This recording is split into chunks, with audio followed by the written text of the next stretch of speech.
antara liukan sawah dan teduhnya bukit, bersemayam sesuatu yang hanya bisa dirasa, bukan dilihat. Tanah Ulayat. Warisan yang tak tertulis tapi hidup dalam setiap detak budaya Minangkabau. Di Nagari Sungayang dan Nagari Sikabu-Kabu Tanjung Haro Padang Panjang, Tanah Ulayat dulunya hanya dikenal sebagai milik kaum, dijaga oleh Bundo Kanduang, dibagi menurut adat dan diwariskan dari generasi ke generasi.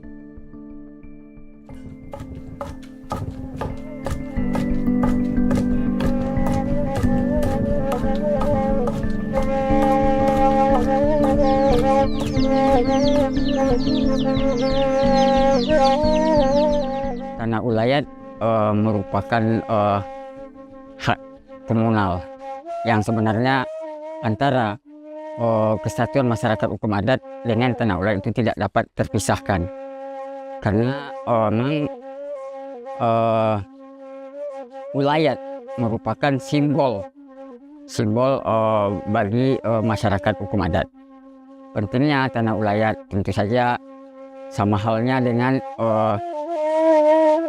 nyawa dengan raga. Tanah Ulayat di Minangkabau itu sebetulnya itu ada Tanah Ulayat kaum, Tanah Ulayat nagari, Tanah Ulayat suku.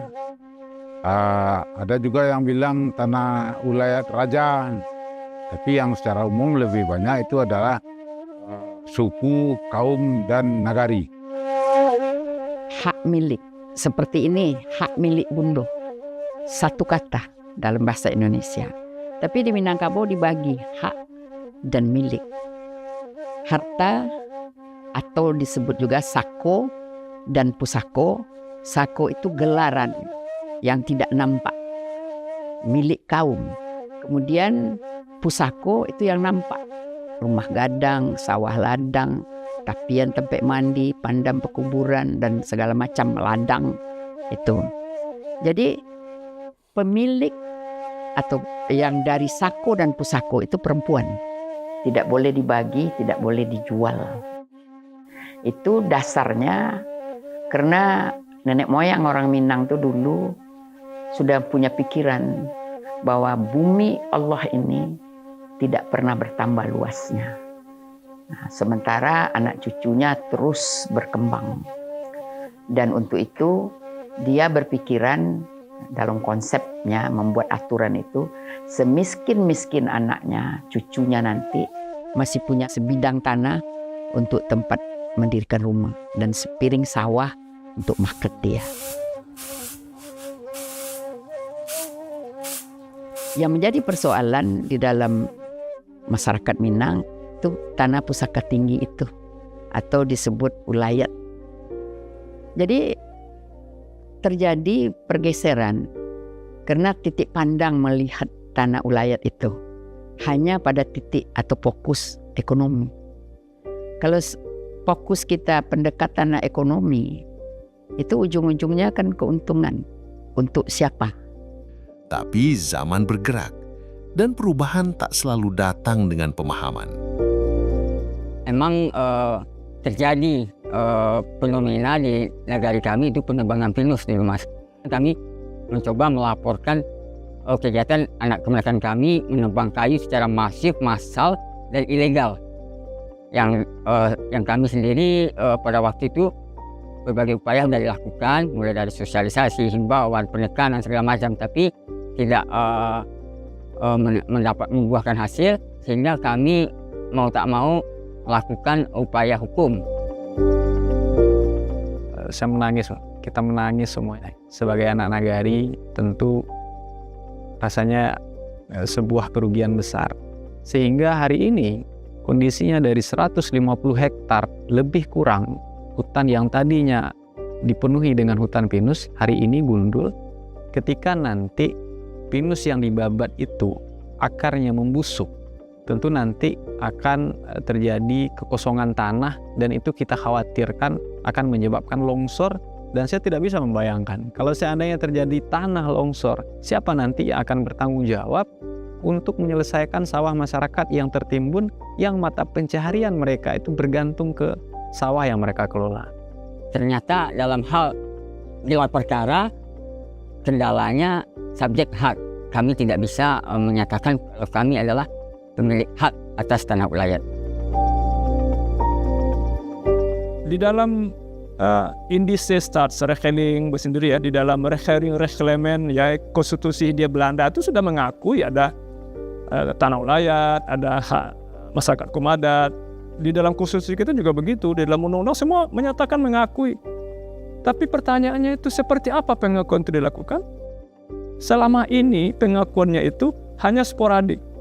Pada saat orang butuh tanah, entah investor, entah negara, entah dan sebagainya, butuh tanah untuk kegiatan usahanya, maka pada saat perolehan tanah itu dia mengakui tanah ulayat, maka diganti rugi dari tanah ulayat itu. Apa yang terjadi? Yang terjadi adalah masyarakat komadat tidak lagi pernah memperoleh kembalinya ulayatnya setelah dipakai oleh pihak ketiga itu. Beralih haknya kepada pihak ketiga, didaftarkan sebagai HGU, sebagai HGB, sebagai apakai, maka habislah ulayat negara itu. Inventarisasi dari tim kami dari Andalas gitu ya, dari UNAN tahun 2021 itu di Sumatera Barat khusus untuk ulayat nagari, karena tidak pernah dicatat atas nama nagari, itu survei membuktikan nagari itu akan kehilangan ulayat nagari. Dari 543 jumlah nagari sebagai masyarakat hukum adat di Sumatera Barat, hanya 219 saja lagi, kurang dari separuh, 30% ya, yang masih punya tanah ulayat nagari berdasarkan pengakuan dari kerapatan adat nagari di masing-masing negari itu. Apakah tanahnya hilang? Enggak, tanahnya ada. Yang hilang statusnya, yang hilang penguasaannya dari nagari. Mengapa hilang penguasaan dari nagari? Penyebabnya adalah karena dia beralih kepada pihak ketiga, termasuk dibagi-bagi oleh personal individu tertentu di negari itu. Jadi pertanyaan itu, kalau begitu, agar tanah ulayat nagari itu bisa dilindungi keberadaannya, diabadikan keberadaannya, tidak hilang statusnya, dia harus dicatat sebagai tanah ulayat nagari. Dicatat itu namanya dilayani secara administrasi pertanahan. Nah, inilah sebenarnya dasar bagi kami untuk menerima pilot project.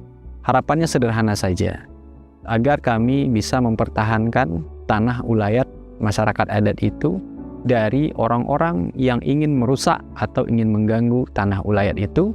Dan hari ini alhamdulillah dengan sertifikat yang dikeluarkan atas nama kelembagaan adat, tentu ini adalah dasar yang kuat bagi masyarakat untuk mempertahankan tanah ulayat yang sudah kita miliki sejak ratusan tahun yang lalu.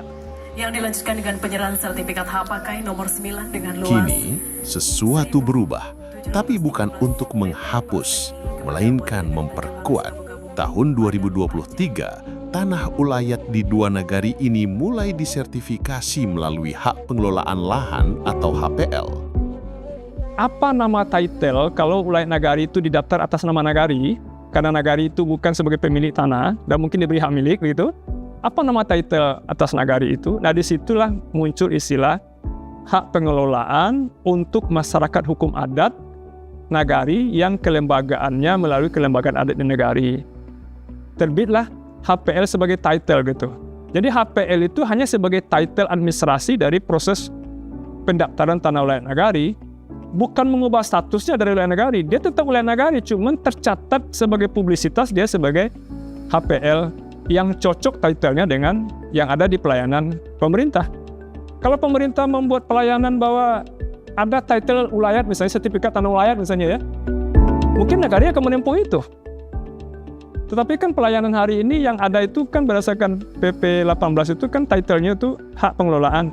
Jadi tidak hanya negara, tidak hanya pemerintah, tidak hanya BUMN, BUMD yang bisa sebagai pemegang HPL atas nama negara. Nagari sebagai masyarakat hukum adat pun diberi kesempatan untuk menjadi negara di wilayah adatnya.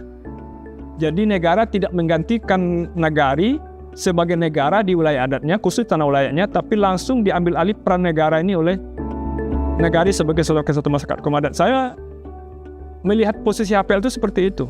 Karena HPL itu pengertian hukumnya secara hukum agraria adalah hak menguasai negara yang dilaksanakan oleh pemegang haknya. Jadi kalau nagari melaksanakan sebagai pemegang HPL, berarti nagari sebagai negara di wilayah adatnya.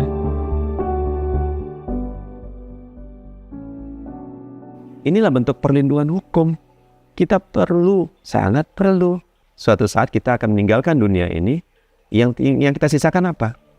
Yang kita sisakan adalah catatan positif bahwa kita telah mendaftarkan tanah ini untuk menjaganya demi anak cucu kita di masa depan. Itulah tujuannya pendaftaran tanah ulayat ini. Melalui Kementerian ATR BPN hingga saat ini sudah ada 10 sertifikat HPL tanah ulayat yang diterbitkan. Itu ada 6 di Kabupaten Tanah Datar, kemudian ada 3 di Kabupaten 50 Kota, dan kemudian ada 1 di Kota Pariaman. Ini bismillah adalah jalan kita, ikhtiar kita untuk mempertahankan tanah ulayat. Dari itu para nimama, para datuk semua yang telah mengambil kesimpulan bahwa tanah ulayat ini kita sertifikatkan sebuah kesimpulan yang cerdas. Karena tanah-tanah yang berperkara adalah tanah-tanah yang belum bersertifikat. Sungayang menjadi lokasi pendampingan pertanian oleh Kementerian ATR BPN, sedangkan Sikabu-Kabu Tanjung Haro Padang Panjang membangun harapan melalui program ekowisata berbasis adat dan alam. Kita juga membekali sebenarnya masyarakat hukum adatnya bagaimana merencanakan, bagaimana membuat perencanaan terhadap tanah ini. Tanah ini tata ruangnya bisa untuk apa? Apakah bisa untuk pertanian, bisa untuk perumahan, bisa untuk pariwisata. Jadi itu sebenarnya kita mendampingi juga sampai di situ. Jadi pasca penerbitan hak HPL, hak ulayatnya itu pun sebenarnya kita dampingin terus gitu. Itu peranan BPN di situ. Dan kita sepakat untuk mengelola hutan pinus yang masih tersisa tadi, yang masih tersisa sekitar 10% itu, dan hari ini kita manfaatkan untuk membangun unit usaha dari BUMDes kita atau BUMNAK, Badan Usaha Milik Nagari. Kita dirikan di situ unit usaha coffee shop, dan alhamdulillah itu mendatangkan pendapatan asli Nagari, kemudian mendatangkan pendapatan untuk masyarakat adatnya dalam bentuk program, dan juga membuka lapangan kerja bagi masyarakat kita. Dengan adanya HPL Tanah Ulayat ini, kita bisa juga membuka kolaborasi asal kesepakatan bersama. Apakah itu baik itu nenek mama, pemerintah adat, pemerintah nagari, pemuda-pemudi, dan juga lembaga-lembaga yang terlibat di dalamnya gitu. Memberikan pemasukan yang lebih besar terhadap nagari atau desa ini, seperti itu. Nah, buktinya dengan adanya Volka seperti ini, tanpa merusak hutan, tanpa merusak lingkungan, kita bisa menghasilkan. Dalam 2 tahun kita udah BEP, kita udah memberi lapangan pekerjaan kepada masyarakat, dan juga kita udah ikut serta lomba juga ke sana ke sini, alhamdulillah dapat juara seperti itu.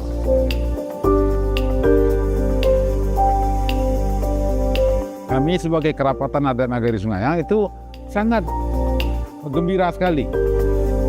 Istilahnya kalau orang Minang bilang pucuk dicinto ulam tibo.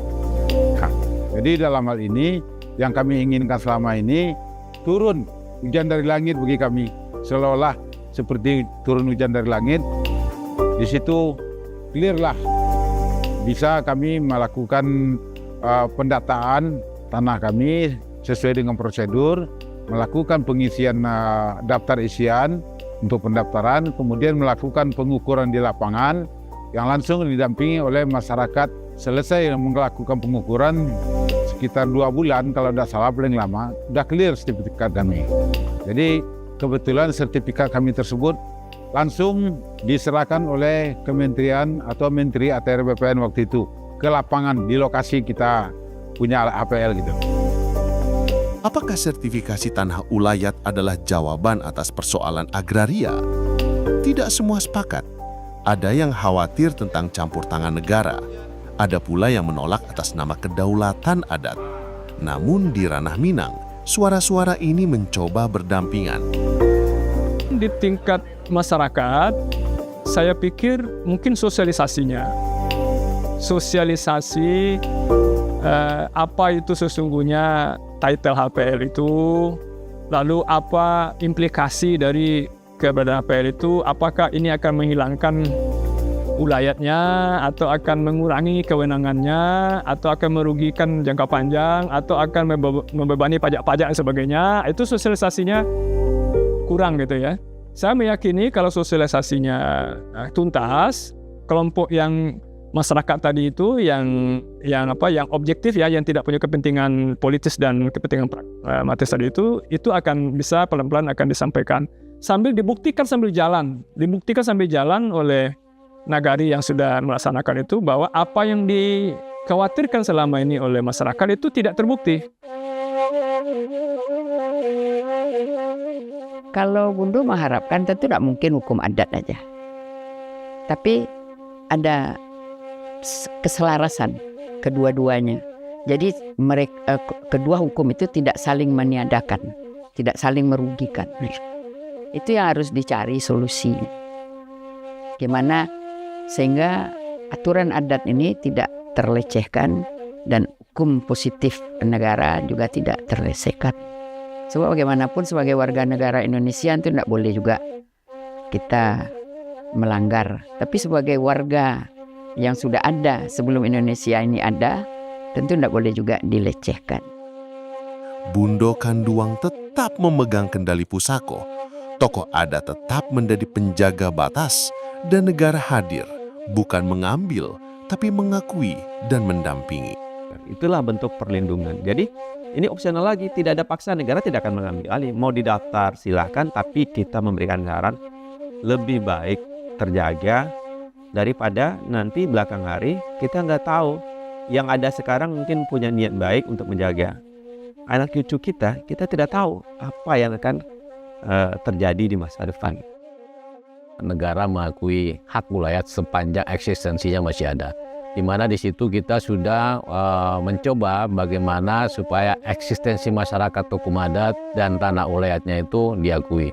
Dengan terdaftarnya tanah-tanah masyarakat hukum adat ini, tanah ulayat masyarakat hukum adat ini akan memberikan dampak ekonomi yang bagus untuk masyarakat hukum adatnya. Kenapa? Karena tanah-tanah itu benar-benar bisa dimanfaatkan, bisa dikerjasamakan, dan bisa lebih produktif. Di antara adat dan hukum negara, ada harapan yang tumbuh. Di tanah ulayat ranah Minang, kami tidak sedang kehilangan jati diri. Kami sedang merawatnya agar tak sekedar menjadi cerita, tapi tetap jadi kehidupan. Sebenarnya orang Minang ini tidak sulit kalau menurut Bundo. Tapi masuk akal. Dan mereka meyakini itu tidak merugikan mereka. Tanah ulayat itu memang betul-betul dapat dimanfaatkan oleh masyarakat Minang. Terutama tentu perempuan yang menjadi punca dari sistem kekerabatan matrilineal Minangkabau itu. Awak mendapat, orang jangan kehilang. Nah, kalau kini kan banyak pengusaha-pengusaha, investor mendapat tapi orang Minang kehilangan. Tidak dapat apa-apa, dapat cuma menonton aja.